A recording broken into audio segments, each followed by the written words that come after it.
కానీ సొంత పనుల్లోనే మునిగి తేలుతున్నారు అక్కడి ప్రజా ప్రతినిధులు. ఒకప్పుడు నియోజకవర్గాన్ని అభివృద్ధిలో పరుగులు పెట్టించిన నాయకుడు గ్యాప్ తర్వాత మళ్ళీ అక్కడ గెలిచారు. పైగా మంత్రి కూడా అయ్యారు. దీంతో మంచి రోజులు వచ్చాయని అంతా అనుకుంటే అక్కడ జరుగుతోంది వేరు. ఎనీ టైం మందు తప్ప అభివృద్ధి మాత్రం అడుగు ముందుకేయడం లేదంటున్నారు ప్రజలు. అక్షర క్రమంలో ముందున్న అభివృద్ధి కోసం ఆశగా చూస్తున్న ఆ నియోజకవర్గం ఎక్కడో ఒకసారి చూసేద్దామా?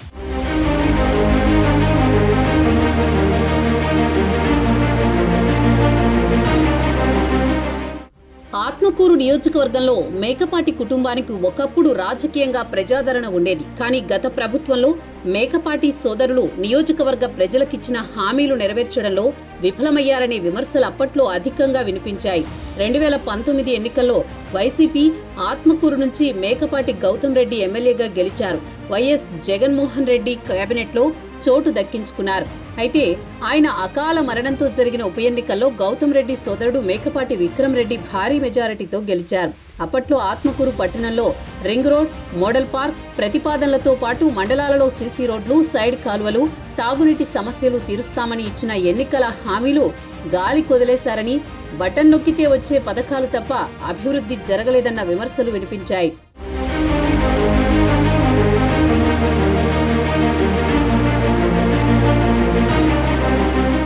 రెండు 2024 ఎన్నికల్లో సీనియర్ నేత, ఉమ్మడి ఆంధ్రప్రదేశ్లో ఆర్థిక మంత్రిగా పనిచేసి రాజకీయంగా ఎంతో అనుభవం ఉన్న ఆనం రామనారాయణ రెడ్డి ఆత్మకూరు టీడీపీ ఎమ్మెల్యేగా గెలిచి చంద్రబాబు కేబినెట్లో మంత్రి అయ్యారు.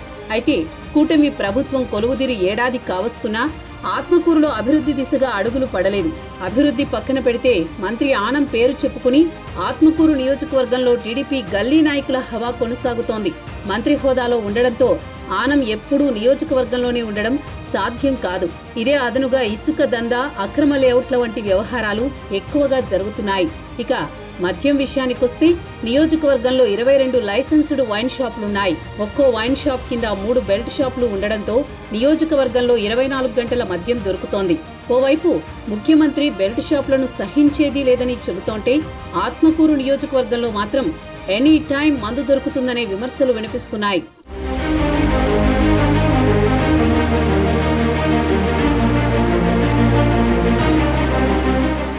అక్రమాలు, అరాచకాలను ప్రశ్నించడానికి ప్రతిపక్ష నాయకులు లేకపోవడంతో ఆత్మకూరు నియోజకవర్గంలో కొందరు గల్లీ నాయకులు రెచ్చిపోతున్నారు. వైసీపీ మాజీ ఎమ్మెల్యే మేకపాటి విక్రమ్ రెడ్డి నియోజకవర్గంలో పెళ్లిళ్లు, చావులకు తప్ప ఇతర కార్యక్రమాల్లో కనిపించడం లేదని పార్టీ నేతలే అంటున్నారు.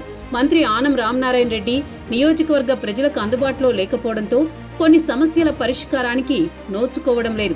అభివృద్ధి మాటల్లో తప్ప చేతల్లో కనిపించడం లేదని స్థానిక ప్రజలు ఆరోపిస్తున్నారు. కూటమి ప్రభుత్వం ఏర్పడి ఏడాది కావస్తున్నా ఎన్నికల్లో ఇచ్చిన హామీలు కూడా నెరవేర్చకపోవడంతో ఇక కొత్తగా అభివృద్ధిపై ఆశలు పెట్టుకునేందుకు ఏమీ లేదని ఆత్మకూరు ప్రజలు నిట్టూరుస్తున్నారు.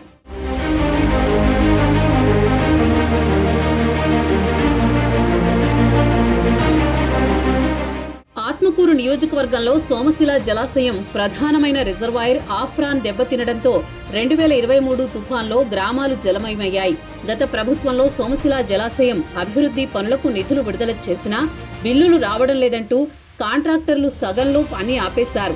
అప్పటి నుంచి సోమశిల రిజర్వాయర్ మనుగడ ప్రశ్నార్థకంగా మారింది. అధికారంలోకి వస్తే సోమశిల జలాశయం పనులను పూర్తి చేస్తామని ఎన్నికల ప్రచారంలో ఆనం రామనారాయణ రెడ్డి ప్రజలకు హామీ ఇచ్చారు. కూటమి ప్రభుత్వం అధికారంలోకి వచ్చిన నెల రోజుల్లోనే రాష్ట్ర ముఖ్యమంత్రి చంద్రబాబు సోమశిల జలాశయాన్ని పరిశీలించారు.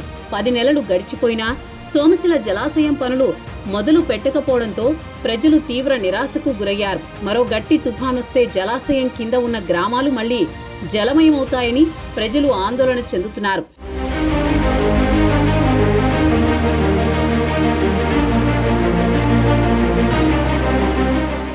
ఏ ప్రభుత్వం అధికారంలోకి వచ్చినా మాటలు కోటలు దాటుతున్నాయే తప్ప చేతలు గడప దాటడం లేదు. నియోజకవర్గం అభివృద్ధికి ఆమడ దూరంలో ఉందని ఎన్నికల ప్రచారంలో గొంతెత్తిన నాయకులు గెలిచాక మాటలకే పరిమితమవుతున్నారని ప్రజలు వాపోతున్నారు. ఇప్పటికైనా మంత్రి ఆత్మకూరు నియోజకవర్గంలో అక్రమ ఇసుక రీచ్లు, అక్రమ లేఅవుట్లు, అనధికారిక బెల్ట్ షాపులపై చర్యలు తీసుకోవాలని కోరుతున్నారు.